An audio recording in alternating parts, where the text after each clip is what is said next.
In what character dost thou now come forward? As a witness summoned by God. Come thou, saith God, and testify for me, for thou art worthy of being brought forward as a witness by me. Is aught that is outside thy will either good or bad? Do I hurt any man? Have I placed the good of each in the power of any other than himself? What witness dost thou bear to God?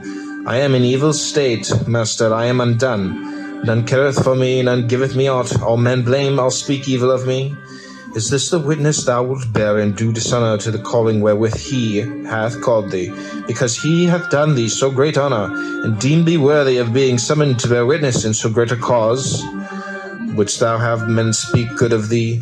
Speak good of them. And when thou hast learned to speak good of them, try to do good unto them, and thus thou wilt reap in return their speaking good of thee. When thou goest into any of the great, remember that another from above sees what is passing, and that thou shouldest please him rather than man. He therefore asks thee, is this in the schools? What didst thou call exile, imprisonment, bonds, death, and shame? I call them different things, and I called them things indifferent. What then dost thou call them now? Are they at all changed? No. It is then thou that art changed? No. Say then, what are things indifferent? Things that are not in our power. Say then what follows, that things which are not in our power are nothing to me. Say also what things you hold to be good, a will such as it ought to be, and a right use of the things of sense. And what is the end? To follow thee. That Socrates should ever have been so treated by the Athenians, slave.